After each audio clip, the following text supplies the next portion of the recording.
ಧರ್ಮಸ್ಥಳದ ವಿರುದ್ಧ ಅಪಪ್ರಚಾರ ನಡೆಯುತ್ತಿದ್ರೂ ಎಫ್ಐಆರ್ ಹಾಕಿಲ್ಲ. ಬೆಂಗಳೂರಲ್ಲಿ ಬಿಜೆಪಿ ರಾಜ್ಯಾಧ್ಯಕ್ಷ ಬಿವೈ ವಿಜಯೇಂದ್ರ ಹೇಳಿಕೆ ಇದು.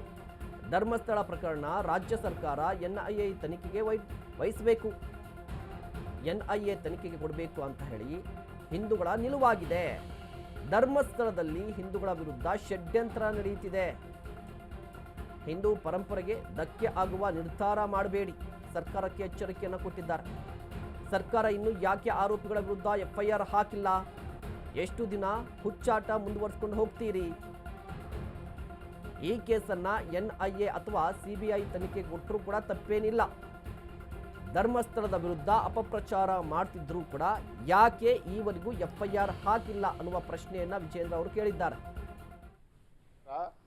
ಧರ್ಮಸ್ಥಳದ ವಿಚಾರದಲ್ಲಿ ಇಷ್ಟೆಲ್ಲ ಅಪಪ್ರಚಾರ ನಡೀತಾ ಇದ್ರೆ ಹಿಂದೂ ಕಾರ್ಯಕರ್ತರ ವಿರುದ್ಧ ಎಫ್ಐಆರ್ ಮಾಡ್ತಕ್ಕಂಥ ಕಾಂಗ್ರೆಸ್ ಸರ್ಕಾರ ಧರ್ಮಸ್ಥಳದ ವಿಚಾರದಲ್ಲಿ ಅಪಪ್ರಚಾರ ಮಾಡ್ತಾ ಇರ್ತಕ್ಕಂಥ ಆ ದುಷ್ಟಶಕ್ತಿಗಳ ವಿರುದ್ಧ ಒಂದೂ ಕೂಡ ಎಫ್ಐಆರ್ ಮಾಡೋದಕ್ಕೆ ಆಗಲಿಲ್ಲ ಅಂತ ಹೇಳಿದ್ರೆ ಈ ಕಾಂಗ್ರೆಸ್ ಸರ್ಕಾರದ ಮನಸ್ಥಿತಿ ಏನು?